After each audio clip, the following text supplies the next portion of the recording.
Em suas 39 primeiras edições, nosso congresso foi presencial, com grande sucesso. Veio a pandemia. O desafio de realizá-lo à distância mostrou-se uma oportunidade. Aprendemos a tirar partido da internet e repetimos o sucesso. Agora, para nossa imensa alegria, o pior da pandemia parece ter passado. Assim, podemos voltar a nos encontrar.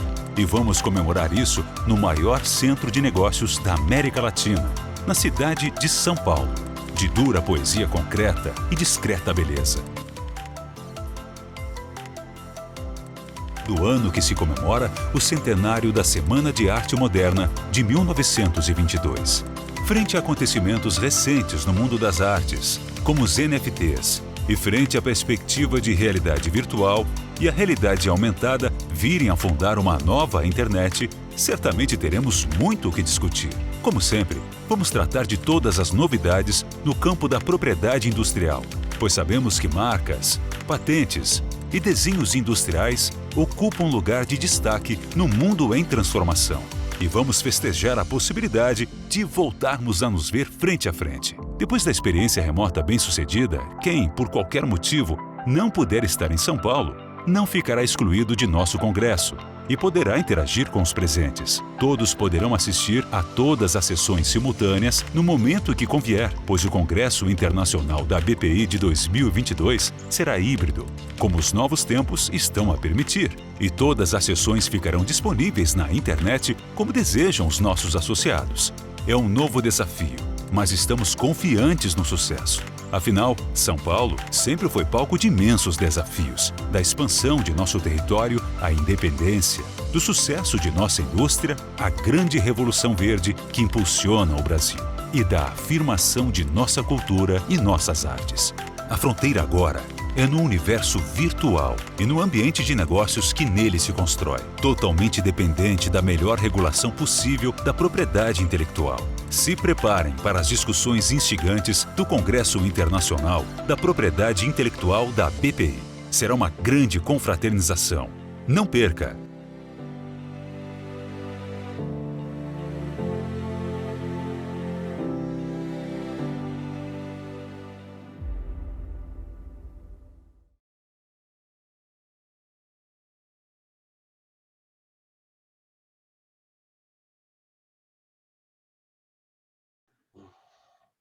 Bom dia a todos.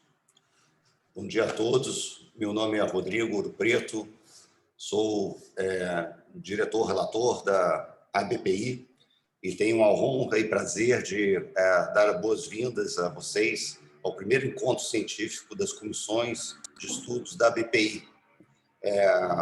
Boas-vindas e congratulo aqui os coordenadores que ficaram a cargo da montagem do programa e do convite aos palestrantes que estarão aqui conosco durante essa semana. Temos mais de 350 inscritos nesse primeiro encontro. A BPI, como todos já notaram, vem investindo fortemente e de forma estratégica nos serviços entregues aos associados, aos seus associados e à sociedade brasileira como um todo. E isso não deixou de acontecer também com as comissões de estudos. As comissões de estudos foram reestruturadas agora no início dessa nova gestão do Gabriel Leonardo. Criamos novas comissões, dividimos em duas comissões, aquelas que tinham temas que poderiam ser tratados de formas diferentes, e nós vimos agora uma melhora na qualidade dos estudos realizados pelas comissões e pela BPI em geral. Também passa por essa reestruturação a criação desse encontro científico. É o primeiro que acontece da BPI. Aqueles que estão acostumados a frequentar os congressos da BPI conhecem as reuniões das comissões de estudos que aconteciam logo antes, no final de semana antes de cada congresso, mas que agora, e pela importância que ganhou, passou a ter um encontro específico numa data separada do congresso, dando às comissões e a essas reuniões o devido reconhecimento e prestígio que merecem. Eu tenho aqui, então, a honra de agradecer a todos os coordenadores que montaram os seus temas e painéis dessa semana, e faço isso no nome do Gustavo Moraes e Isabela Stabile, coordenadores da nova Comissão de Advocacy da BPI. Eu quero encerrar essas boas-vindas lembrando de duas coisas. Primeiro, todos os associados da BPI são membros das comissões de estudos. Não há, as comissões têm seus coordenadores, normalmente 2 coordenadores, às vezes um coordenador adjunto, mas qualquer associado da BPI pode e deve participar. Então, sintam-se desde já convidados a participarem das reuniões, a intervirem, participarem de grupos de trabalho, task force, que são criados, às vezes, para lidar com temas espinhosos que são colocados na nossa frente. E a segunda coisa, eu gostaria também de aproveitar para chamar todos aqui presentes a se inscreverem no Congresso Internacional da BPI, que acontece no dia 22 e 23 de agosto. É o maior evento de propriedade intelectual da América Latina e tenho certeza que será um grande sucesso. Ele se realiza em São Paulo, então são todos muito bem-vindos. As inscrições com desconto estão estendidas a pedido dos associados até 1º de julho. Então, por favor, façam suas inscrições e participem de um evento híbrido, né, online e presencial, mas que gerará grandes oportunidades de networking no encontro presencial que se dará em São Paulo, inclusive com a festa de confraternização e networking que será realizada nesse nosso evento. Então, por favor, consultem o site da BPI, logo, logo o programa incompleto será divulgado e espero vê-los todos lá. Muito obrigado. Agora passo a palavra para o nosso presidente, o Gabriel Leonardes. Muito obrigado, Rodrigo. Muito brevemente, eu quero agradecer ao trabalho extraordinário que o Rodrigo Ouro Preto tem feito na condição de diretor-relator. É uma posição onde lhe cabe coordenar os trabalhos de todas as comissões. É uma tarefa extremamente trabalhosa e, como sabem, nós todos da diretoria e também todos os coordenadores, todos que atuam na BPI, fazemos esse esforço pro bono, sem nenhuma remuneração financeira, mas com uma das maiores recompensas que pode haver, pelo menos na minha opinião, na vida profissional, que é a satisfação de estarmos contribuindo, ainda que modestamente, para o desenvolvimento social, econômico e tecnológico do nosso país. E é com esse espírito que eu agradeço muito o trabalho de todos os coordenadores e convido todos os associados, os que nos ouvem hoje aqui, são, em sua imensa maioria, associados, pessoas físicas, ou se não são integrantes de escritórios associados, e convido a todos para se engajarem nos trabalhos da BPI e colaborarem nesse esforço tremendo que nós temos que fazer para afirmar a proteção da propriedade intelectual como um dos pilares do desenvolvimento do nosso país. Então, muito obrigado, bom evento a todos e obrigado especialmente aos palestrantes de hoje e seguimos aqui. Acho que agora passo para o Gustavo Moraes, certo, Rodrigo? Exato. Bom dia, obrigado, mas na verdade o combinado foi que a Isabela faria essa primeira introdução. Obrigada, Gustavo. Obrigada, Gabriel. Obrigada, Rodrigo. Bom dia a todos. Meu nome é Isabela Stabile, sou advogada no Casnar Leonardos. Também sou mestre em Relações Internacionais, então, para mim, é uma honra e um prazer poder falar e integrar uma comissão sobre advocacy. Não sei se muitos de vocês, advogados, conhecem o que é o advocacy. Eu acho que a gente vai ter essa oportunidade de falar um pouquinho sobre esse tema que é tão importante, e nós vemos poucos advogados que fazem advocacy, e realmente é muito importante. Então, agradeço ao Gabriel, ao Rodrigo e ao Gustavo pela oportunidade de ser coordenadora dessa comissão. Nós somos uma comissão recém-criada pelo Gabriel esse ano. Eu e o Gustavo estamos com esse desafio de coordenar essa comissão que é tão importante. e já trazemos aqui, nesse primeiro evento, um pouquinho dos temas que a gente tem mais discutido, né, frente ao Legislativo, que é a importância das ações de advocacy e os vetos da Lei 14.200. Então, nós trouxemos aqui o Dr. Rafael Pinho.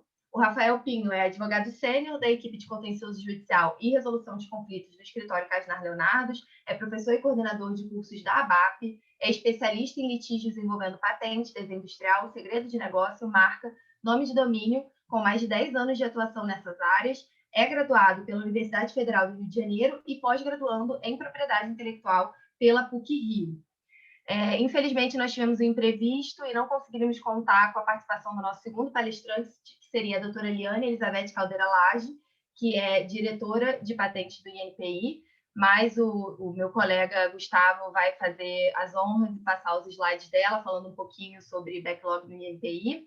E nós temos, por último, mas não menos importante, temos o doutor Napoleão Poente Salles, que é graduado em administração de empresas, com habilitação em comércio exterior. Ele é o nosso consultor parlamentar da Associação Brasileira de Propriedade Intelectual e tem atuação perante o Congresso Nacional há mais de 30 anos. Então, o nosso objetivo aqui é reunir um pouquinho, né, da visão da advocacia, a visão do INPI, a visão também do Congresso sobre esse tema que é tão importante para nós.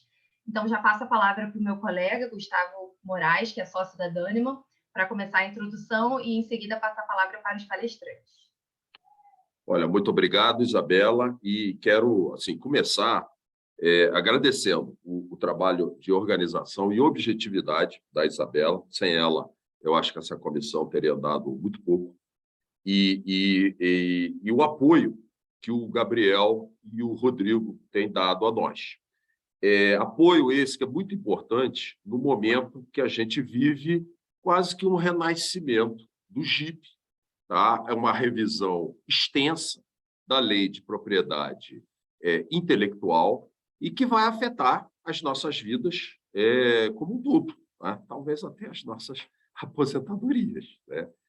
Aparentemente, pelo que nós estamos vendo, serão mudanças importantes na lei que estão sendo discutidas, e eu diria que os pontos principais de debate, tá, já talvez com uma certa polarização, principalmente, mas não apenas, na área de patente. Talvez haja também uma certa polarização aí na área de desenhos industriais.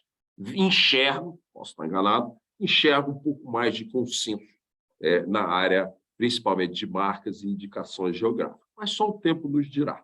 E tempo esse que está correndo, porque já estão marcados aí alguns debates mais específicos sobre temas específicos que o grupo governamental que está coordenando os trabalhos do GIP já identificou.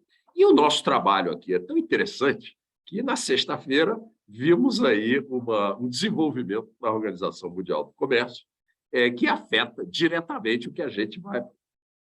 Talvez afete diretamente o que a gente vai discutir aqui hoje. A gente sabe que lá na Organização Mundial do Comércio apareceu já há algum tempo, alguns meses atrás, uma proposta da Índia, África do Sul e até Brasil, mas o Brasil acabou não apoiando, mas basicamente com a apelidade de TRIPS Waiver, né? Seria a suspensão de direito de propriedade intelectual para facilitar o combate à pandemia de Covid.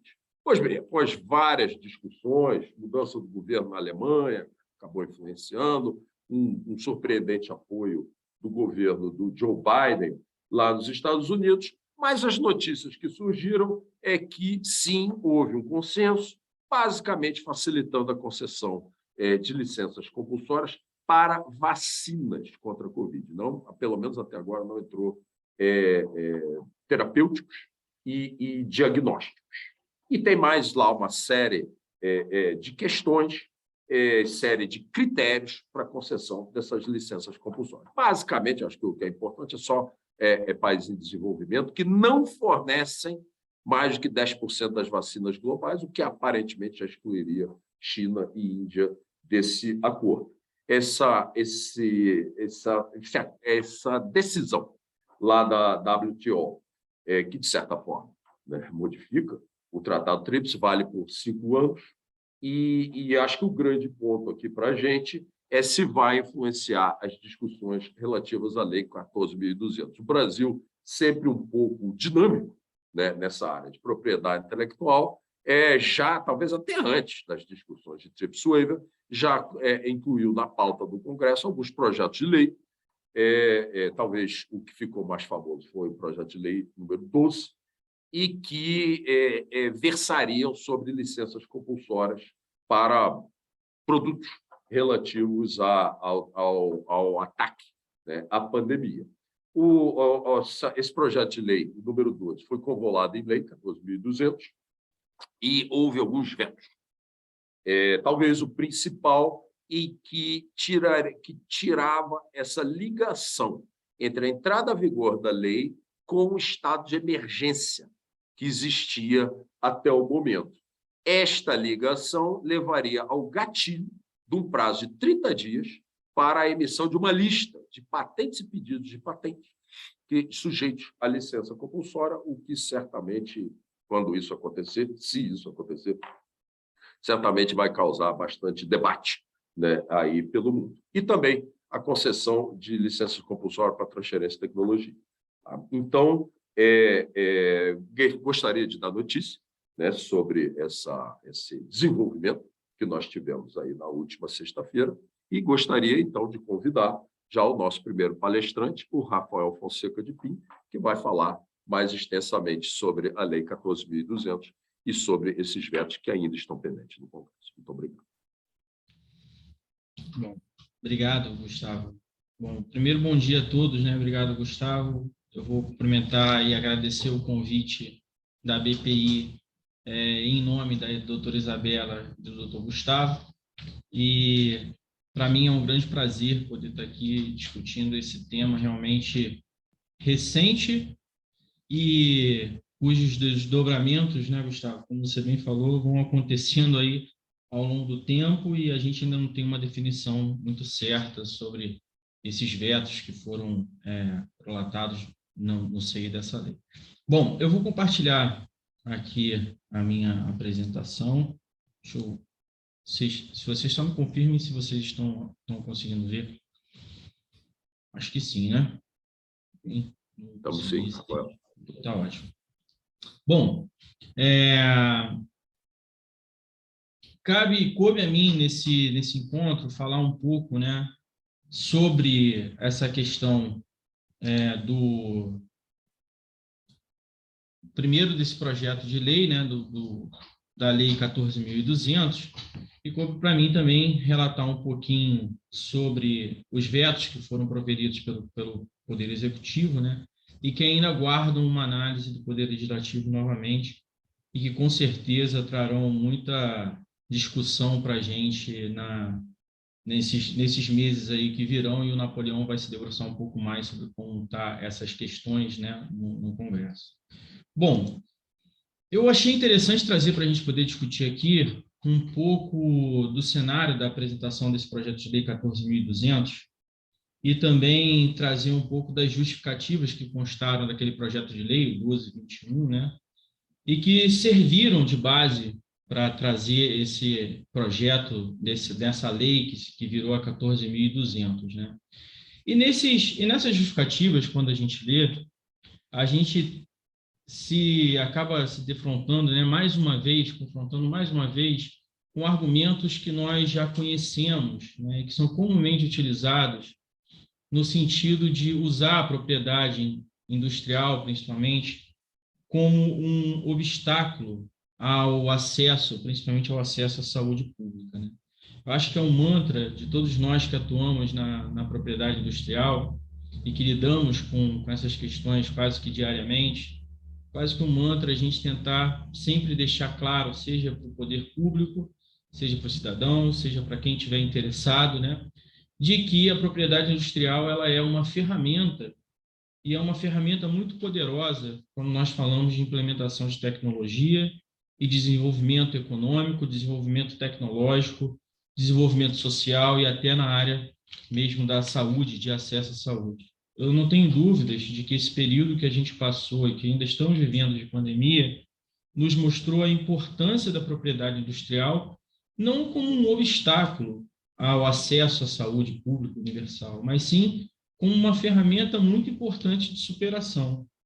Eu não tenho dúvida de que se a gente tivesse que implementar toda uma tecnologia aqui no país por si só, né, nesse período curto de tempo em que a gente estava sendo assolado por essa pandemia, eu tenho dúvidas se a gente teria resultados talvez melhores daqueles que a gente tem, que já não são muito bons, mas eu imagino que seriam até piores, né?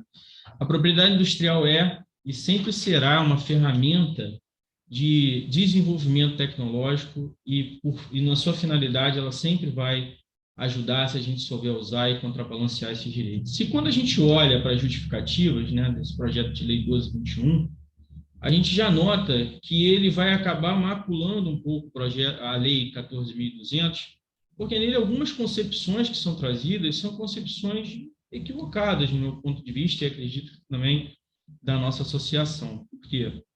Primeiro, o que chama a atenção são dois pontos, né, que geralmente a gente é obrigado a contestar. O primeiro é de que, na época, não existiriam registros de vacina em definitivo e os insumos para a produção dessas vacinas e de medicamentos relacionados à Covid seriam escassos, né? E, ao mesmo tempo, que se patentes existissem sobre esses medicamentos e sobre essas vacinas, certamente elas seriam, então, um obstáculo, né, ao desenvolvimento e ao acesso a esse medicamento e às vacinas por parte do poder público. Essa concepção, que para mim ela é contraditória em certo sentido, porque o que nós também tiramos de lição desse período que nós passamos é que a cooperação internacional entre entidades privadas e entidades públicas ela se mostrou essencial para o desenvolvimento de um veículo rápido, de uma forma rápida de combate à crise sanitária, e foi o que nos possibilitou, por exemplo, desenvolver e aplicar vacinas em grande parte da nossa população até hoje, né? E de uma maneira rápida e eficaz junto ao sistema de saúde. O Dr. Gabriel Leonardo, que nos escuta, ele tem uma frase que eu estava escutando ele falar uma vez, né, dando uma entrevista sobre licenças compulsórias, que eu gosto muito, que, de fato, a Constituição de 88 ela é um marco regulatório, civilizatório em relação ao acesso à saúde. Eu acho isso de extrema relevância pontuar de que a saúde passa a ter um conceito mesmo constitucional, né, de proteção. Mas, ao mesmo passo, que a propriedade industrial ela cumpre um papel de ajuda, de auxílio quando ela é bem usada, né? Ela nunca pode ser compreendida como um bloqueio ao acesso à saúde. O que dificulta o acesso à saúde pública é e sempre será a gestão e o poder público no gerenciamento da saúde pública. A propriedade industrial ela sempre será uma forma, uma ferramenta de aperfeiçoamento e de desenvolvimento tecnológico, né? Mas a Lei 14.200 de 2021, ela, na verdade, fez uma alteração na Lei 9279 de 96, a LPI, basicamente acrescentando, né, alguns artigos, alterando o artigo 71, e incluindo e permitindo ao Estado brasileiro que, em situações de crise, né, ou desabastecimento do território nacional de vacinas, ou mesmo em situações emergenciais, calamidade pública, ele poderia fazer uso do licenciamento compulsório de patente, no sentido de superar e de adotar e implementar essas tecnologias vindas dessas patentes, no sentido de aperfeiçoar e efetivar, né, superar mais rapidamente a questão da crise sanitária que se vive.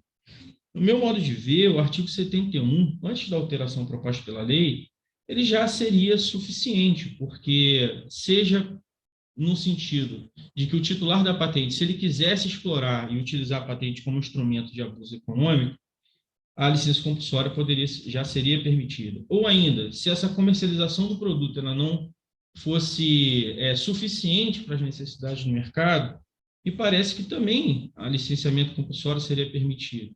O que, na verdade, foi feito por meio dessa alteração da Lei 14.200 foi, na verdade, a implementação de um critério mais objetivo e que dependesse menos da vontade ou da omissão do titular da patente, no sentido de permitir que, em estados objetivos de calamidade ou de crise sanitária, fosse, então, implementado um licenciamento compulsório. Mas essa lei, até como foi trazido pelo Gustavo, ela traz alguns critérios de alteração e que vão ser objetos, então, dos vetos do Poder Executivo, quando da análise daquele projeto de lei que se virou, né, a Lei 14.200, e que me parecem muito sensatos, e que a manutenção desses vetos, ao menos para a nossa associação, era muito importante, porque, de fato, essa lei ela acabou se imiscuindo em assuntos que extrapolam, eu acho, que até o limite do licenciamento compulsório como nós conhecemos, né? O primeiro deles, que foi o veto dos parágrafos 8º, 9º, 10º do artigo 71, para mim, eles têm uma gravidade porque eles impunham ao titular da patente a necessidade de fornecimento de dados técnicos, né, de testes, até mesmo de material biológico, em relação às patentes que fossem objeto de licenciamento compulsório quando da crise sanitária. E me parece que essas obrigações implementadas, né, atribuídas ao titular da patente, elas extrapolam em muito até a questão mesmo de implementação da tecnologia em território nacional. Então, me parece que ela é de dupla gravidade, porque ao mesmo tempo em que um licenciamento compulsório ele já é um ato, né, grave de inserção do poder público dentro da esfera privada, né, da propriedade daquele que é o titular da patente, ao mesmo tempo ele atribui e traz obrigações que extrapolam até mesmo o licenciamento compulsório de outros tipos de patente que não fossem crise sanitária, por exemplo. Então, aqueles que têm um pedido de patente que não se encaixam nessa questão de crise sanitária ou emergencial, eles seriam muito menos afetados pelas obrigações que decorrem do parágrafo 8º e do parágrafo 9º, no sentido de praticamente os titulares de patentes, nesses casos, terem de transferir a tecnologia, o know-how e ensinar, literalmente, como implementar essa tecnologia em território nacional. Eu acho que, e essa é até a minha opinião, que até mesmo esse licenciamento compulsório, ele seria difícil, seria uma obrigação a mais para os titulares da patente, no sentido de praticamente terem dupla obrigação. E, na verdade, isso é um contrassenso ao argumento de que as patentes são contrárias ao acesso e dificultam o acesso à saúde, porque, na verdade, ao implementar esses parágrafos, o que acaba acontecendo é exatamente uma dificuldade de acesso a essa tecnologia. Porque o que um titular de uma patente nesse sentido faria é pensar 3, 4, 5 vezes antes de trazer a tecnologia para o território nacional, porque simplesmente, além da obrigação e de sofrer um licenciamento compulsório da sua tecnologia, ele ainda teria que ajudar a transferir todo o know-how, a tecnologia e a implementação da tecnologia em território brasileiro. Nós sabemos que quando existe uma licença compulsória, na maioria dos casos, o titular da patente já sofreu um agravo, né, na sua propriedade, e, de certo modo, ele se afasta e toda a tecnologia já se encontra ali expressa dentro do pedido de patente ou da patente em si, né, da própria patente.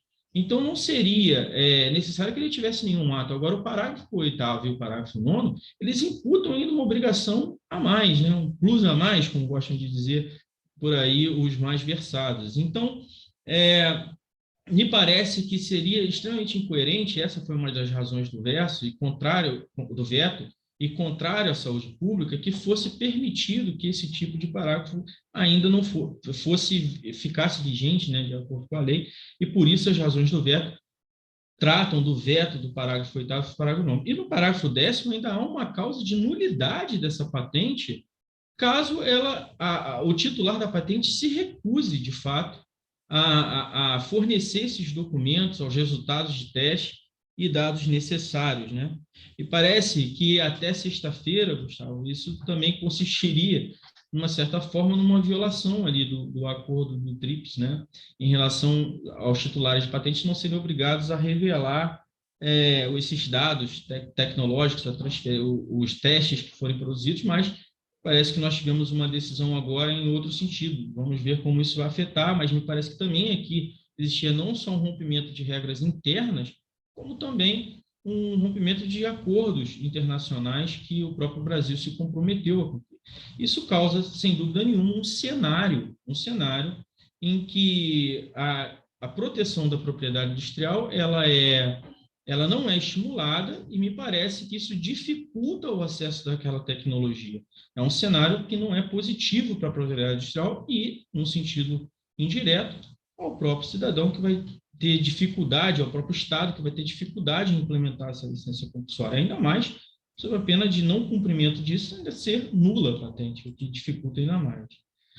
O outro artigo também, o outro parágrafo que foi vetado, que consta do veto do Poder Executivo, foi a questão da necessidade de ser concedida, das causas de emergência serem concedidas por lei. E uma das razões do veto, nesse caso, é que o Poder Executivo, originariamente, constitucionalmente, ele é o responsável pela decretação, né, de estados de emergência e saúde pública.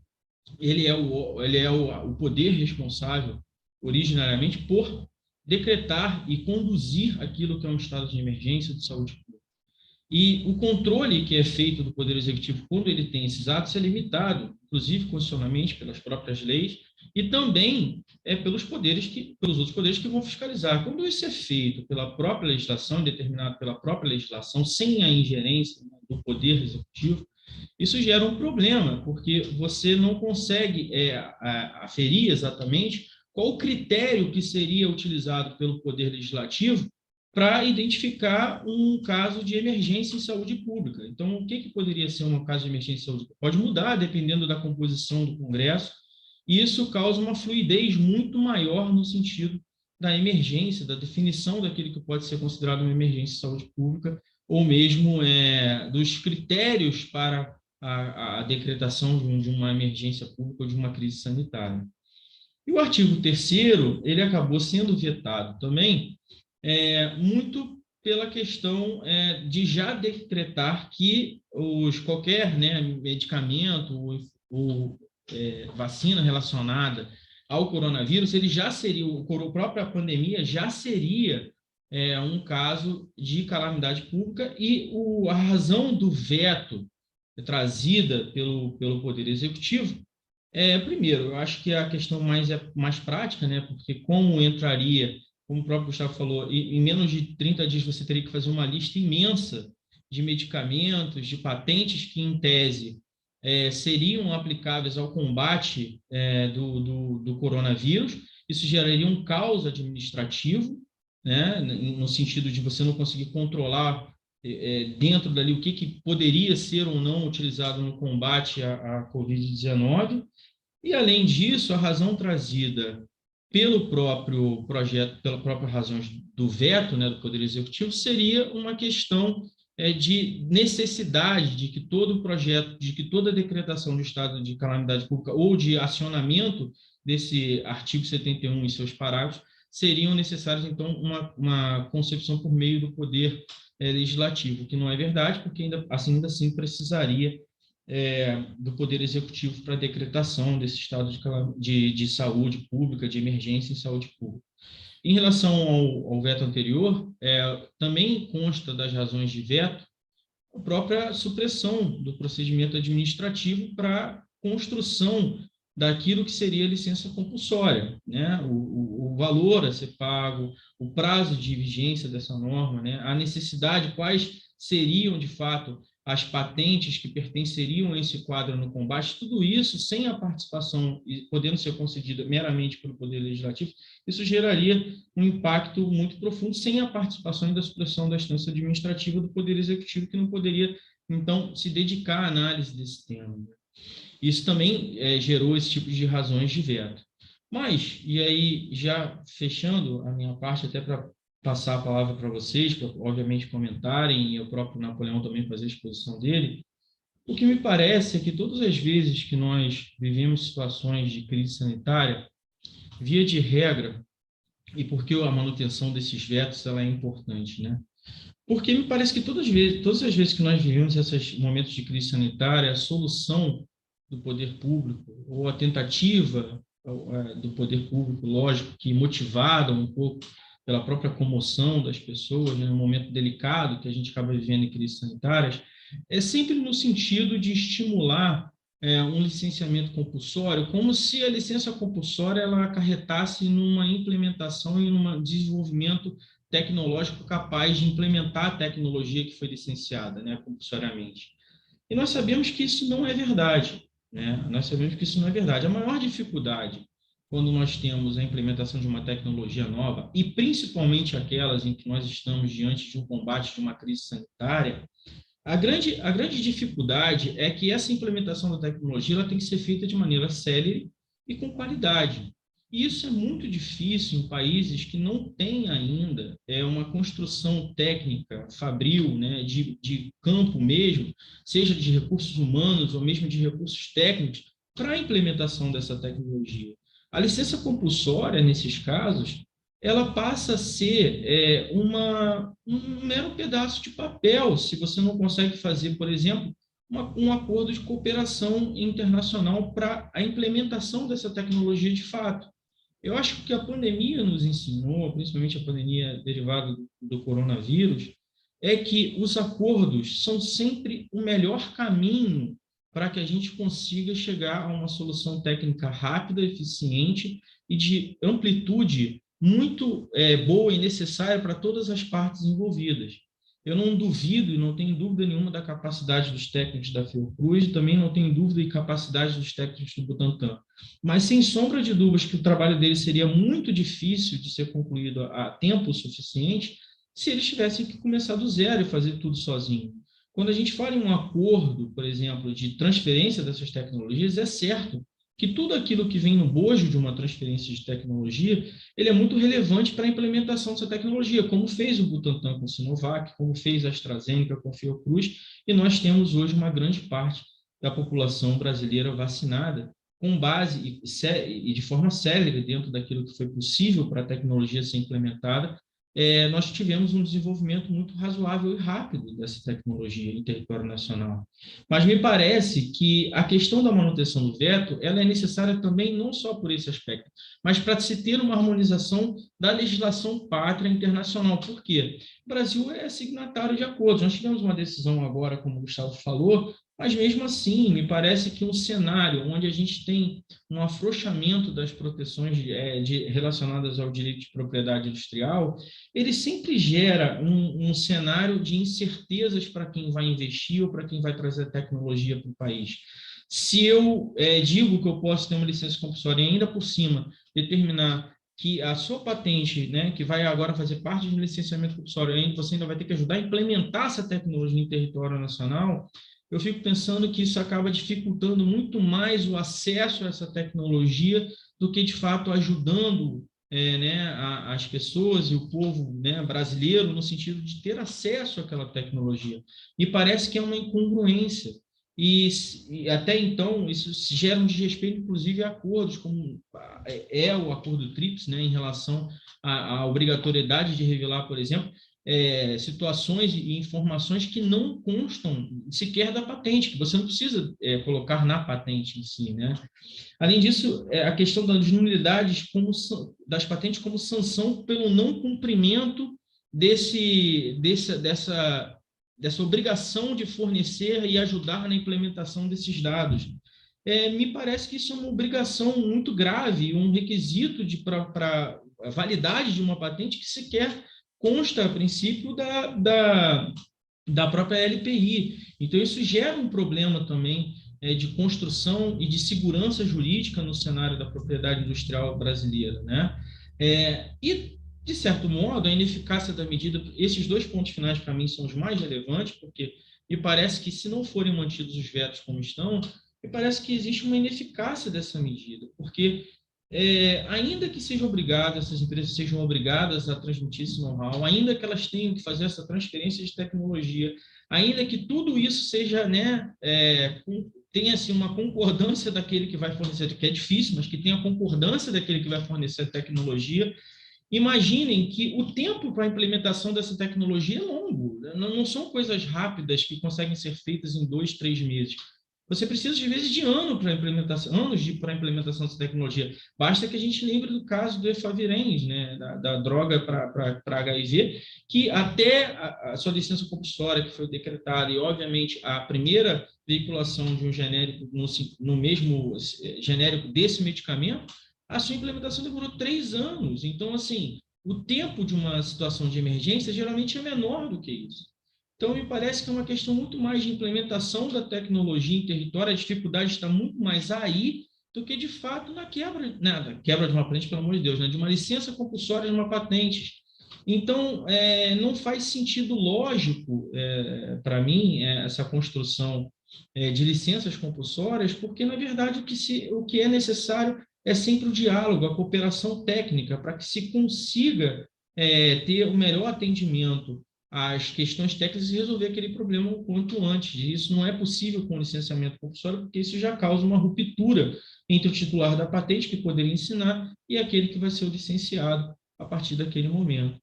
E, por fim, para mim, a Lei 14.200, se não forem mantidos esses vetos, ela, para mim, é uma inversão da lógica cooperativa, porque se há uma solução prática e possível, seria a cooperação entre o titular da patente e os países, o poder público, que queira, obviamente, ter essa tecnologia, implementar essa tecnologia em território nacional.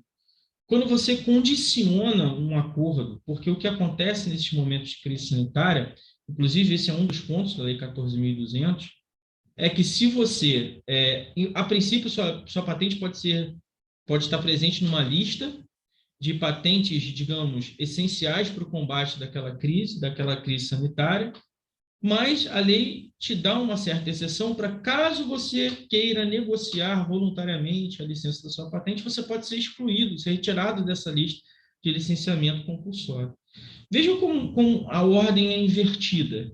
Nesse momento, eu já começo uma negociação com uma pressão política de que se eu não chegar a um acordo que seja agradável sobre critérios que eu desconheço, provavelmente minha patente pode ser listada como uma patente essencial dentro daquele combate à crise sanitária, e isso inverte toda a lógica de cooperação, porque seria muito mais razoável que essas partes, como aconteceu na crise da Covid-19, de que as partes e de que as entidades privadas, de que as empresas cheguem a um acordo com o poder público e, de certa forma, ajudem e tornem célere essa transferência dessa tecnologia, não só da patente em si, mas de toda a tecnologia, todo o know-how, de maneira coordenada, cooperativa, porque me parece que é muito difícil que isso seja feito única e exclusivamente com a quebra de um licenciamento, de uma patente por meio de um licenciamento compulsório. Eu acho que por todas essas razões, os vetos e a nossa posição da associação é no sentido de que esses vetos sejam mantidos e que, obviamente, sejam feitas essas ressalvas à Lei 14.020, porque nós entendemos, porque me parece lógico que a licença compulsória por si só, mais uma vez, né, a gente vai enfrentar essa discussão de licenciamento compulsório, parece que mais uma vez a gente vai enfrentar esses problemas e eles não são capazes de solucionar o que nós precisamos para trazer efetividade, celeridade, qualidade no acesso à saúde pelo povo brasileiro em momentos de crise sanitária. Me parece que esse não é o caminho. Essas eram só as considerações que eu queria fazer nesse começo, Gustavo e Napoleão, mas eu fico à vontade para depois poder voltar, se vocês preferirem, ou comentar algum ponto a mais. Obrigado. Obrigado, Rafael. Isabela, nós combinamos perguntas no final ou ao final de cada apresentação? Eu acho que pode ser perguntas ao final para a gente otimizar o tempo, porque já são 10 para as 10. O que você acha, Gustavo? Tá bom, de acordo. Então, agora o doutor Napoleão, o nosso elemento em Brasília e aquele que, apesar de não ser oráculo, que nos orienta nos nossos esforços, principalmente perante ao Congresso Nacional, mas não apenas, né, perante o governo federal também, já que é uma pessoa que conhece bastante o que acontece lá. Aliás, sem querer rasgar seda, eu acho que o trabalho do Napoleão é extremamente importante para a associação. É uma pessoa que entendeu as necessidades da BPI, nos envia um newsletter que é extremamente pontual, objetivo e casa muito bem, né, com esse momento em que nós estamos vendo essa polarização em alguns pontos, né? Dessa discussão sobre a revisão da lei. Então, eu gostaria de convidar o Napoleão para fazer a sua intervenção.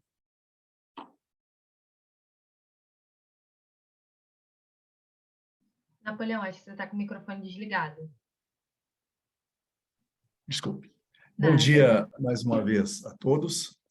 Quero agradecer, né, a BPI, né, e a sua diretoria, em nome do presidente Gabriel, a Isabela e ao Gustavo pela organização desse evento, né, e é um grande prazer, uma grande alegria estar aqui com vocês nesse primeiro encontro científico das comissões de estudo da BPI. E a gente quer trazer aqui para os participantes o que a BPI tem feito dentro do parlamento, né? Nós estamos aqui discutindo especificamente a questão dos vetos, o veto 48, né? Mas tem um mundo, vamos dizer assim, que tramita em relação à propriedade intelectual dentro do Congresso Nacional. São dezenas e dezenas de propostas que tramitam dentro do Congresso que envolvem a propriedade intelectual.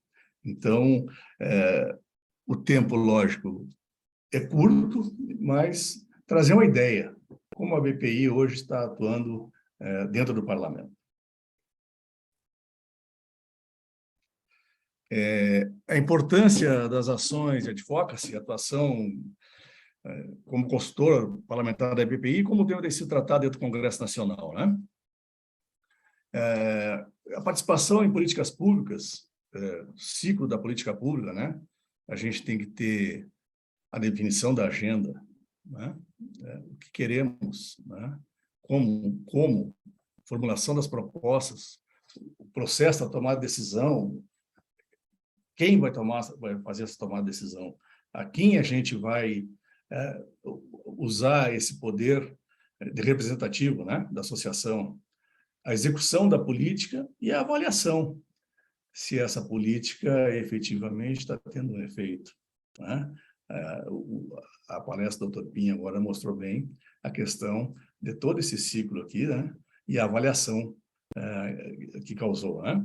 As relações institucionais, o relacionamento com instituições, articulando estratégias para estabelecer parcerias em programas de sustentabilidade e responsabilidade social, identificando e avaliando oportunidades e parcerias como subsídio para a consolidação da imagem da organização no mercado.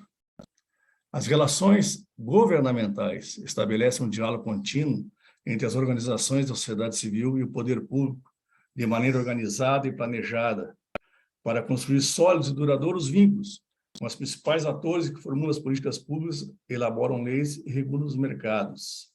As relações institucionais englobam dentro as relações governamentais. E o ciclo vai se fechando.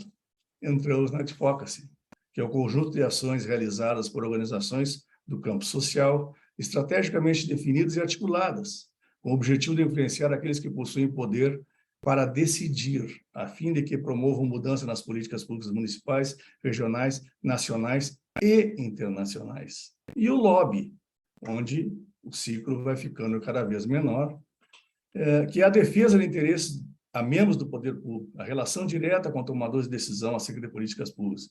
É um instrumento de representação legítima de interesse que faz parte do processo democrático. Essa palavra lobby no Brasil, nós sabemos que tem uma conotação ficou pejorativa, né? Mas é uma ação que nós praticamos dentro do parlamento, junto à advocacy e o lobby, que a gente considera que o lobby está dentro da advocacy, né? Desde que seja legítimo e em defesa da sociedade. A participação em políticas públicas, advocacy, defesa de causas que visam o bem comum, estratégias e táticas que privilegiam contatos indiretos com o tomador de decisão, mobilização da opinião pública para incidir sobre o tomador de decisão indiretamente. E o lobby, defesa de interesses particulares, estratégias e táticas que privilegiam contatos diretos com o tomador de decisão, pressão direta sobre o tomador de decisão. Tá? Ações de advocacy lobby podem ser executadas em qualquer fase da política pública. A mesma questão. A definição da agenda. É isso que a gente faz hoje com a BPI dentro do parlamento. A definição da agenda, a formulação de propostas, processo a tomar decisão, executando as políticas e a avaliação se essa execução foi positiva ou negativa, ou está sendo positiva ou negativa para a sociedade.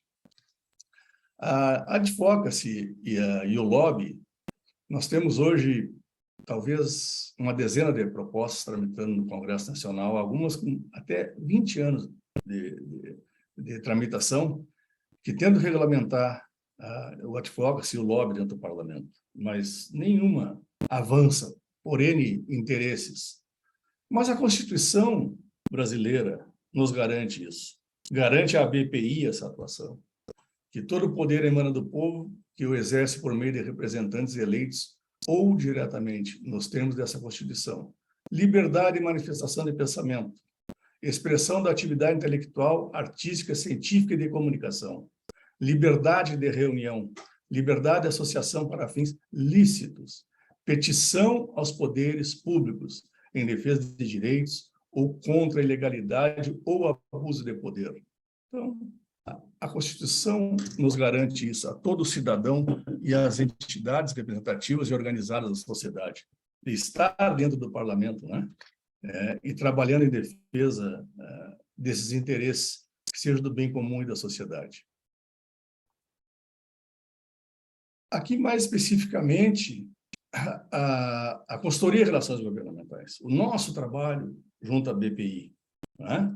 E da BPI dentro do Congresso Nacional e alguns setores do Poder Executivo também, né?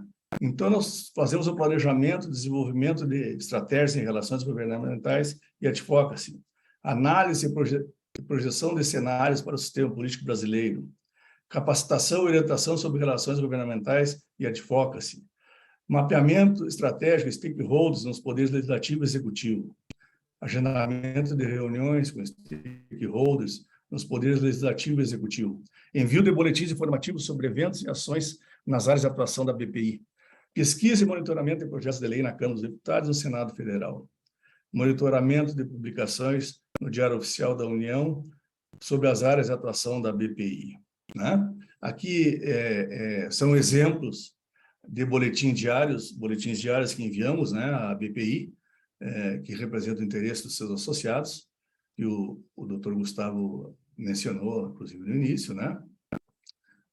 Aqui uma publicação no Diário Oficial sobre o Grupo Interministerial de Propriedade Intelectual, que é o GIP, né? Sobre a resolução aprovando os membros, né? Que está entre eles a BPI, né? Aqui nós temos outra publicação do Ministério da Economia, onde coloca como representante a BPI, cita inclusive o doutor Gabriel, o doutor Luiz Edgar Montauri, né? São a participação da BPI no Grupo Interministerial de Propriedade Intelectual. O fim da anuência prévia da Anvisa, né? Isso aqui são todos os boletins, que é para trazer aqui ao conhecimento de todos os participantes dessa atuação parlamentar da BPI dentro do parlamento, que a Câmara dos Deputados aprova a MP 1040 para o fim da anuência prévia de patentes e produtos farmacêuticos pela Anvisa, né? O Ministério da Saúde presta informações sobre o processamento de pedidos de patentes com o fim de anuência prévia da Anvisa, é uma manifestação do Ministério da Saúde, que é devidamente também informada à BPI. A BPI participará do debate sobre o desmonte do INPI. Isso aqui já é uma ação bem recente. Nesse primeiro slide da esquerda, foi apresentado pelo deputado do Rio de Janeiro um pedido de audiência pública para tratar do desmonte do INPI.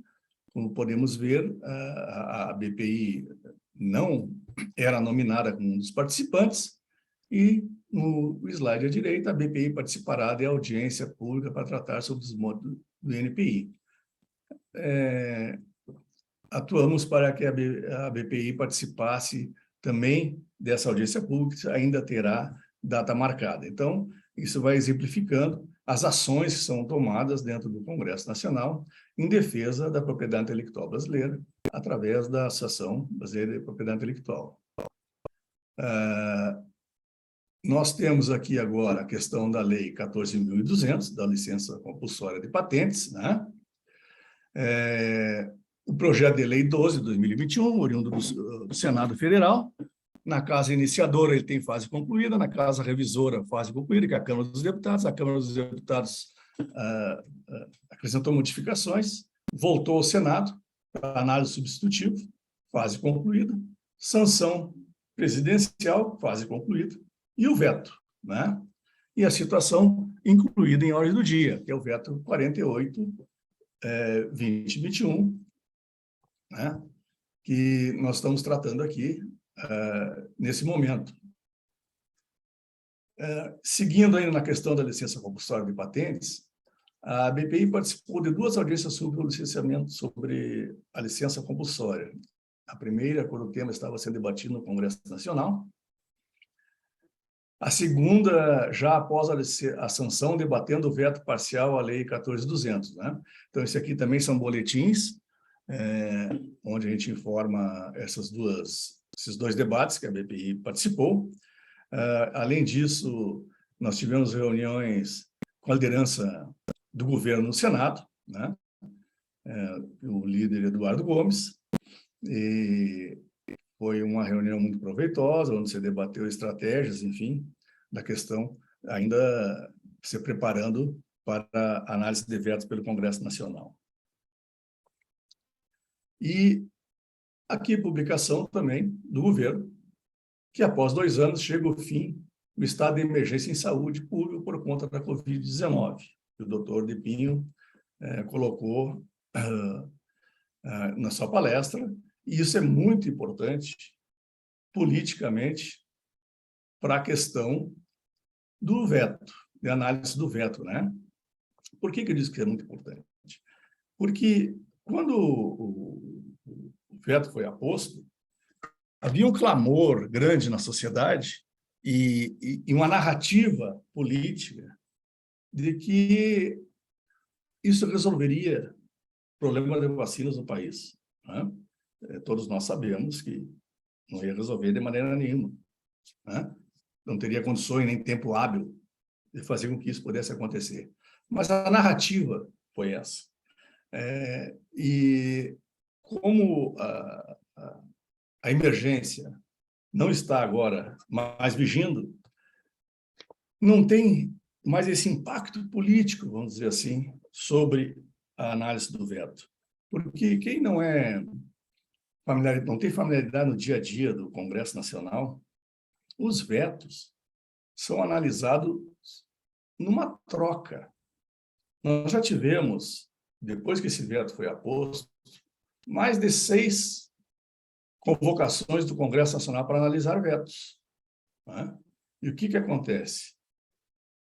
O governo não tem interesse nenhum, né, na queda desse veto, trabalha contra a queda desse veto. Isso é muito importante para o que nós pretendemos alcançar também, né? Propriedade intelectual.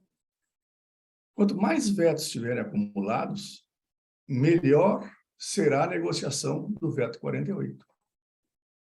Porque outros interesses vão aparecendo. Quem tem interesse na queda do veto 48 é uma camada expressiva da oposição dentro do Congresso Nacional. Mas agora nós já temos 28 vetos aguardando. A próxima sessão do Congresso, que está marcada, é para o dia 5 de julho. Mas, como eu disse, já tivemos 6 convocadas e foram desconvocadas um dia anterior a essas convocações. O veto é negociado pelos líderes e por todos os líderes e com a oposição, não toma lá da cá. Se a oposição tem interesse em determinado veto, o governo concorda, tudo bem. Nós concordamos, então, vocês vão derrubar esse veto, mas nós não aceitamos, em compensação, que sejam derrubados tais vetos. Então, dentro da política, dentro do como funciona a cabeça do parlamento e a cabeça do parlamentar, a cabeça das lideranças, né? quanto mais vetos nós tivermos acumulado, maiores são as chances do veto 48 não ser derrubado, né? Porque nós tivemos agora acrescentado recentemente 3 vetos da área de cultura que são altamente de interesse da oposição ao governo. Então, eles vão negociar esse veto em troca de outros, né? E como a vigência da emergência em saúde não está valendo, esse impacto do veto 48 já não é tão grande hoje dentro do parlamento. E eu acho que isso é benéfico para nós. É lógico que a gente sabe que dentro do Congresso Nacional, a gente nunca pode dizer não vai acontecer ou vai acontecer. Porque eu não sei se todos lembram, mas há anos atrás, quando a presidente da República, a presidência era exercida pela presidente Dilma, o Congresso Nacional votou um projeto de lei estipulando que uma pílula combatia o câncer e virou uma lei no país. Porque teve um clamor, a fosfetanolamina, teve um clamor no país, um galpão lá da USP fabricava uma pílula que curava câncer. E o Congresso Nacional votou uma lei dizendo que aquilo curava câncer. Ou seja, lavou as mãos, atirou o problema em cima do Executivo, o Executivo, imaginando que o Executivo vetaria, o Executivo não vetou, também lavou as mãos, terminou mais adiante lá a Associação Médica Brasileira e outras entidades, com ação de inconstitucionalidade do Supremo Tribunal Federal para resolver a questão. Então, a gente tem que entender isso do nosso parlamento. O parlamento funciona politicamente, a cabeça é política e tentando estar dentro do que a sociedade, ou o que eles imaginam que a sociedade está pensando, ou com um pequeno segmento da sociedade. Você vota projetos, aprova os projetos, mas que para a grande massa do povo brasileiro não é interessante. Uma pequena parte da sociedade, mas que politicamente expressiva o parlamento vota. O ex-presidente Tancredo Neves sempre dizia, a política é como uma nuvem. A gente olha e 1 minuto depois olha de novo, ela já mudou de formato, já está em outro lugar. E a política funciona assim. A gente que não vive esse dia a dia, principalmente vocês, dentro dos seus escritórios, do seu trabalho, não consegue entender muito isso, mas a gente tem que botar, quando pensar em parlamento, não pensar na lógica, e nem sempre dentro da constitucionalidade. Tem que pensar politicamente, né? E, por fim, os desafios da propriedade intelectual no país, né? Aqui são reflexões e o próprio presidente Gabriel Leonardo já conversamos alguma coisa sobre isso, a questão da LPI, né? Que completou no mês passado 26 anos de sanção, de modernização da LPI. Nós estamos entrando agora no processo eleitoral no país. A partir de 1º de fevereiro vamos ter um novo Congresso, né? E novos membros, com certeza absoluta, não vai 50% desse parlamento não vai permanecer, devemos ter historicamente é 50% a renovação, né? Mas acreditamos que essa renovação para a próxima legislatura vai ser maior que isso. Então vamos ter um novo parlamento.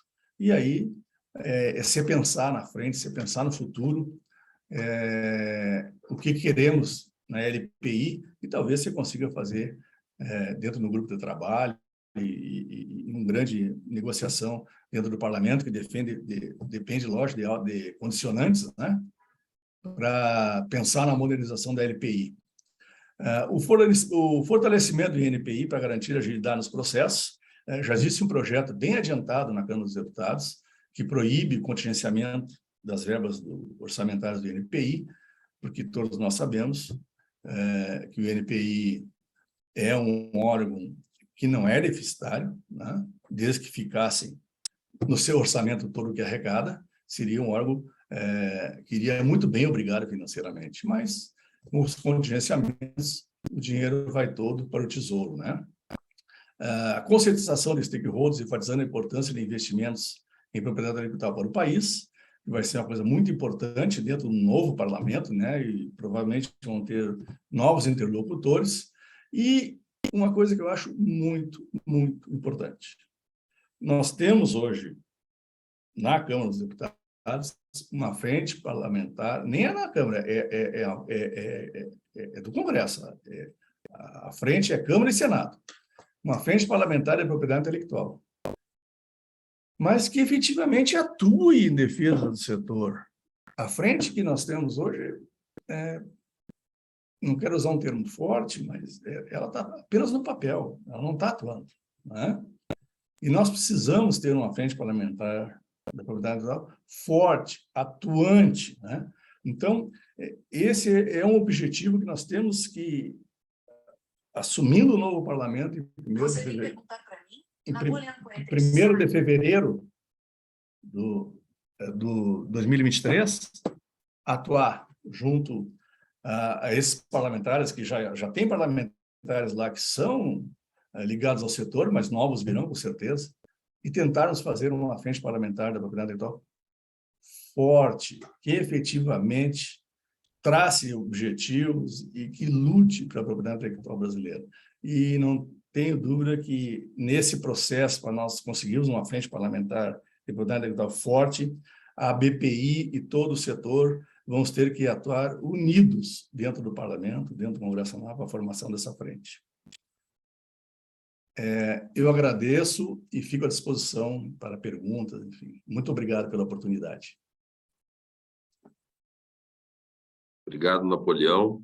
E, bom, de acordo aí com o combinado e no interesse do tempo, eu vou passar diretamente aqui a exibição dos slides que a doutora Liane Lage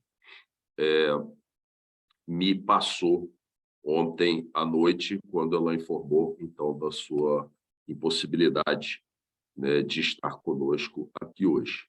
São slides unicamente, não tratam a questão de licença compulsória, tratam a questão do combate ao backlog, mas acho que isso é de interesse público, né, digamos assim, para toda a comunidade de propriedade intelectual do Brasil, já que a questão do backlog de patente é algo que assolou a nossa sociedade, né, a qualquer pessoa interessada em propriedade intelectual do Brasil, e nos causou aí tantos problemas.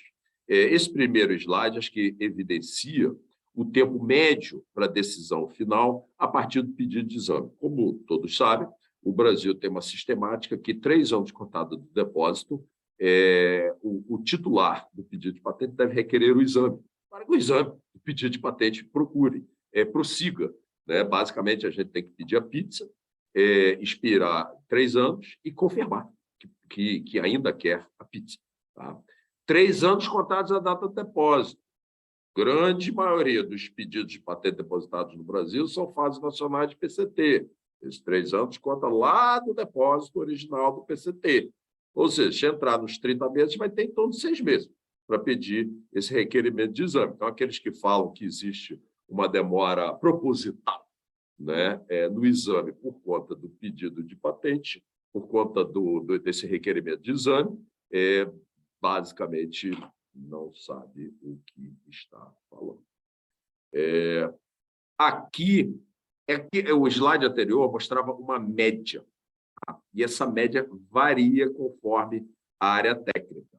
Nós sabemos que em áreas técnicas, por exemplo, puramente de mecânica, os prazos são menores. Então, aqui a doutora Liane Lage separou por gerências, né? Por coordenação de patente. Então, temos CGPAT 1, CGPAT 2, 3 e 4. CGPAT 1 é a área química, 2, biotecnologia, agro e alimentos, 3, telecomunicações elétrica e física. E, por último, mecânica, modelo industrial. Acho que precisa, né, atualizar essa nomenclatura, que a gente já não tem modelo industrial já há algum tempo, né? Então, o mais atrasado, até para minha surpresa, é na área de telecomunicações elétrica e física. Mas se a gente contar só telecomunicações, isso a gente fez um estudo interno, só telecomunicações ainda tem um prazo de médio de 6,75 anos contados, sempre contados do requerimento de exame, que acho que é o mais correto, né, de contar. Na Europa também contam assim, a partir do requerimento de exame. Só para lembrar que, então, a gente tem um prazo médio, hoje em dia, de em torno de 5 anos, lá na Europa, o prazo médio é 3,25. Ou seja, já podemos comparar, em termos de ordem de grandeza, 5 anos para 3,25 na Europa, realmente o combate ao backlog tem sido muito bem sucedido. Tá? Aqui é o famoso backlogômetro, né, que a gente pode acessar vendo aí o website do INPI, e que mostra de um universo de em torno de 150 mil casos, restariam no considerado como backlog, ou seja, um prazo exagerado, sujeito ao 6,23 ou 6,21, se pegar um caso muito atrasado, em torno de 23 mil casos. Ou seja, eu acho que é um sucesso, assim, claro, né, por parte das iniciativas do INPI. E esse slide, eu pessoalmente nunca tinha visto, é o plano de ação para 2022. Então, nós vemos aí que a perspectiva para 2022 é diminuir o número de anos global a partir do requerimento de exame de 5 anos para 3,8. Eu acho isso extremamente ambicioso, mas do jeito que o INPI vem trabalhando, né, acredito que seja factível se a gente não tiver uma mudança radical no proceder do INPI. E eu acho que o interessante é que há uma previsão de aumento do prazo naqueles casos em que há uma priorização do exame. A gente sabe que hoje em dia tem uma miríade de possibilidades de priorizar um exame de pedidos de patente. O prazo hoje médio, quando o pedido está priorizado, é de 8,9 meses, e a previsão do INPI é para 11 meses, muito provavelmente porque tem aumentado muito, né, o número de pedidos priorizados. Então, eu paro aqui. Tem mais um slide que nos mostra aí, basicamente, uma consolidação dos números, né, e que, por parte do INPI, eu acho que o principal aí que a gente tem é que houve uma redução do backlog, né? Claro que a gente tem que olhar os critérios, né, do que se considera backlog e o que não se considera, mas temos uma redução de em torno de 83% do que se considera backlog no Brasil. Pelo menos na minha carreira, eu não vi, né, um esforço tão bem sucedido por parte do INPI para combater, mais uma vez, menciono, para combater esse fato aí tão doloroso, né, que foi para nós ter atravessado esse período de backlog de patente. Era realmente algo muito difícil, né, de explicar para aqueles que acreditavam no sistema de patentes no Brasil. Com isso, termino. E eu acho que, Isabel, se você concordar, acho que a gente deve passar para as perguntas. Eu vi aqui no chat pelo menos uma pergunta. O que é que você acha, Isabel? Sim, de acordo. Posso, então, Gustavo, ler a pergunta? Por favor. Eu só queria saber quem é Bre. Eu só consigo ver as 3 primeiras letras. Também, se o Breno puder mandar o sobrenome dele. Eu acho que é o Breno, nosso colega de escritório, Isabela. Ah, tá bom. Sim, Okay. Ele acabou de mandar. Beleza, então vou ler a pergunta do Breno. O interessante nos casos das vacinas é que os bancos de célula master estão localizados fora do Brasil, na grande maioria das vezes. E o que se usa aqui são amostras desses bancos de célula de trabalho, que são enviados para cá para a produção das vacinas. Como poderia se dar essa obrigação de fornecimento do material, sendo que ele poderá não se encontrar em nosso território? Acredito que essa pergunta seja direcionada para o Pinho. Pinho, se você quiser responder. Eu vou dar a minha opinião. E, Gustavo, fica à vontade também para você complementar, Gabriel também, e Isabela também, e Napoleão também, quem quiser. Breno, essa pergunta, para mim, ela está muito relacionada à questão é exatamente que para mim é relevante nessa questão mesmo da manutenção do veto, porque, a princípio, qualquer titular que desenvolva uma tecnologia, ele, em tese, ele não precisa compartilhar aquela tecnologia com o público, né? Esse é o requisito básico. Ele pode guardar aquela inovação como um segredo de negócio ou não externalizar aquela tecnologia por meio de um depósito de patente.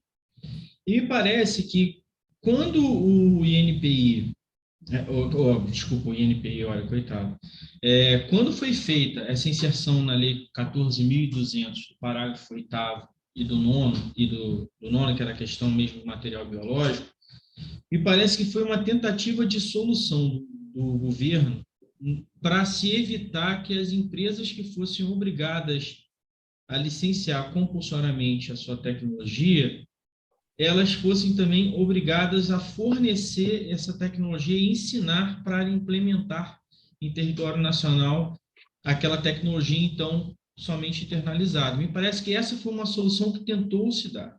Tá? Por quê? Em regra, quando você tem um licenciamento compulsório, o que o titular da patente faz simplesmente está aqui, a patente é essa.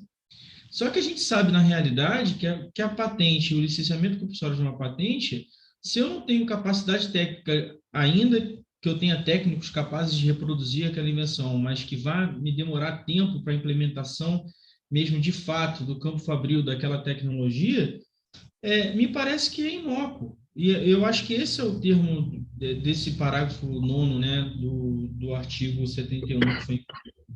Porque, assim, nada vai ser alterado. Eu não tenho, via de regra, como determinar a busca e apreensão, por exemplo, uma licença compulsória de um material de banco de dados que fica no exterior, né? Seria uma extrapolação, me parece, do poder jurisdicional do Brasil, né? Não tem como você ir pegar lá fora algo, uma busca e apreensão, sem que tenha algum motivo razoável de internalização dessa tecnologia em território nacional. Então, assim, me parece que foi muito pensado no caso do IFA, né? Assim, eu vejo essa discussão muito para ver assim, olha, preciso da vacina, eu vou precisar do IFA. E aí parece que foram feitos remendos, sabe, dentro dessa legislação para poder contemplar exatamente o caso de vacina. Mas o fato é que é uma licença compulsória que, se não for obedecida, fica muito difícil de implementar. Então, eu acho que foi uma tentativa de solução jurídica que, faticamente, assim falando, eu acho de difícil aplicação. Não sei se o Gustavo concorda, se o Gabriel concorda, fica à disposição. Olha, de tudo que você falou, Rafael, só um minutinho, deixa eu tirar aqui. De tudo que você falou, eu acho que eu guardei a palavra inócuo. Eu acho que todo esse exercício aí da Lei 14.200, eu acho muito difícil gerar efeitos práticos. E eu explico por quê. A licença compulsória, conforme está prevista pela Lei 14.200, é basicamente para fabricação local. A gente sabe que fabricação local, falando fabricação local do IFA, fracionamento em envase, isso a gente sabe que o Parque Fabril do Brasil é capaz, né, de fazer isso e faz a todo momento. Mas eu acho que fabricação local, para efeitos, né, normativo de propriedade intelectual e de licença compulsória, não é só fracionamento em envase. A gente sabe que é bastante limitada a capacidade, né, de entes brasileiros, sejam públicos, sejam privados, né, de fazer a fabricação local, por exemplo, do ingrediente farmacêutico ativo, apesar de todas as notícias que a gente escuta, né? E quando eu digo também fabricação do ingrediente farmaceuticamente ativo, é fabricação em escala comercial, não é fazer, né, 1 miligrama na bancada do laboratório. Então, como essa licença compulsória é bastante focada nesse tipo, para entidades que vão se dispor a fabricar localmente, eu acredito que a demanda por esse tipo de licença compulsória vai ser muito limitada. Eu acho que o grande problema vai ser explicar para aqueles, mais uma vez, que acreditaram no sistema de patentes brasileiro, explicar se eventualmente vier a sair a lista, quando os vetos forem finalmente decididos, explicar o que é que vai acontecer, o que não vai acontecer. A gente sabe que muitos stakeholders estão mais preocupados com o que acontece lá na Organização Mundial de Comércio. Tem até uma certa dificuldade, né, de entender o que acontece aqui no Brasil, porque, como eu disse, a vida aqui é muito dinâmica, o Congresso é muito dinâmico, as coisas acontecem, né, em 20 minutos, né, tudo pode mudar. Então, o que eu penso é que, no final das contas, eu acho muito difícil a gente ter efeitos práticos. Um grande efeito prático é que a gente vai passar o resto das nossas vidas úteis aí, explicando o que aconteceu no Brasil.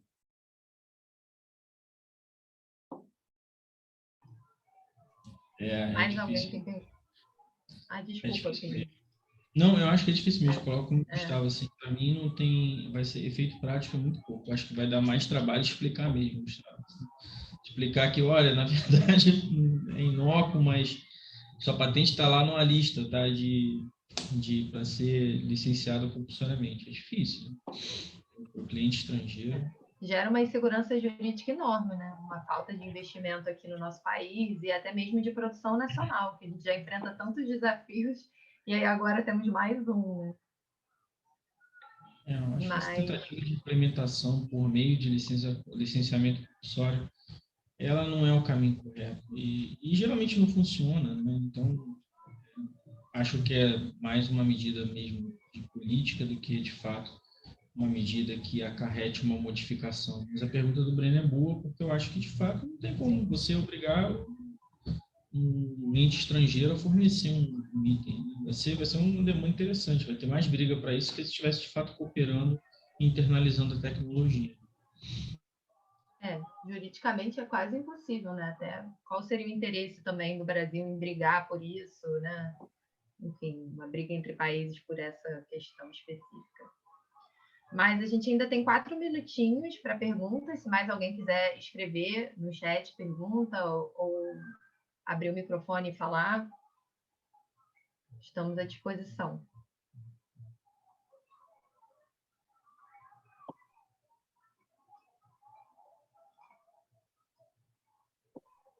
Isabela, se tu me permite? Sim, claro. Só para um esclarecimento também para quem está nos ouvindo, que a análise de vetos é feita pelo Congresso Nacional. O Senado e a Câmara votam separadamente a análise de vetos. Tá? E se o projeto é oriundo do Senado, como é o caso desse, quem primeiramente vai analisar se derruba o veto ou permanece o veto é o Senado Federal. Então, são votações separadas nas casas. E se uma casa já decidiu que, hipoteticamente, se o Senado decidir que o veto não vota pela não derrubada do veto, a outra casa já nem vota, então. Né? Ou, se o Senado, hipoteticamente, votar para que seja mantido, ou a Câmara dos Deputados, na sua votação seguinte, pode entender o contrário, e aí o veto não é derrubado. Só queria deixar esse esclarecimento, que é votação separada pelas duas casas. Muito obrigada, Napoleão.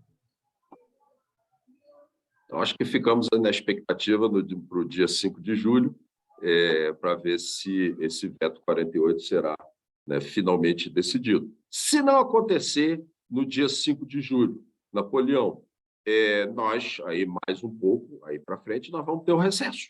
Né? E aí, o que é que você acha que pode acontecer? Constitucionalmente, dia 17 de julho, começa o recesso parlamentar. Né? Os recessos no Congresso Nacional estão previstos na Constituição. São de 17 de julho a 31 de julho e de 22 de dezembro a 31 de janeiro. Em anos eleitorais, dia 17 começa o recesso constitucional e agosto e setembro tem o que eles chamam de recesso branco. As comissões não funcionam, o plenário não funciona, né? Mas oficialmente, constitucionalmente, o Congresso está funcionando. Fica a comissão dita representativa, né? E aí eles fazem o que eles chamam de esforço concentrado. Em uma semana de agosto, geralmente na segunda quinzena, vem aqui, vota medidas provisórias que vão caducar, enfim, coisa que não é votar nada de projeto polêmico, que depende de discussões da situação da oposição. Só projetos de consenso. Então, geralmente, são medidas provisórias e créditos suplementares. E em setembro é a mesma coisa, uma semana de esforço concentrado. Então, não acontecendo agora no dia 5, porque a gente vem notificando a BPI, né, Gustavo? Foi marcar a sessão do Congresso de Vetos para tal dia. O Gustavo fica nervoso no WhatsApp de vez em quando. E aí? Vamos esperar que pode ter surpresa. Chega a tardinha, um dia antes, cancelou a sessão do Congresso. Então, agora vamos ver se dia 5 efetivamente sai essa análise de vetos, né? Porque de vez em quando pode acontecer também de ter a análise do veto no dia 5, mas não serem colocados todos os vetos. As lideranças fazerem um acordo, nós vamos botar 2 ou 3 vetos, esse foi o acordo, e os outros vão ficar para uma nova sessão. Que na penúltima, se vocês lembram, na penúltima convocação aconteceu isso. Houve um acordo e analisaram 2 vetos só, e os outros ficaram para a seguinte. Então, efetivamente, se até o dia 17 os vetos não forem analisados, aí só a partir de outubro. Entendi. Bom, eu estou sendo avisado aqui no chat que nós não temos espaço para atrasos, então gostaria de agradecer a todos os palestrantes, principalmente o Napoleão e o Rafael, pelas intervenções. Eu acho que, mais uma vez, estamos aqui aprendendo e gostaria, então, de ver se alguém tem mais algum comentário final para a gente passar para a próxima sessão. Muito obrigado. Rodrigo, você pode fazer o anúncio da próxima sessão? Começa às 11 horas, não é isso? Sim, Gabriel. Então, obrigado aos palestrantes, convidados, e já convido todos para participarem, então, voltarem às 11 horas para a próxima sessão da Comissão de Concorrência, e aguardo vocês todos aqui, então. Muito obrigado.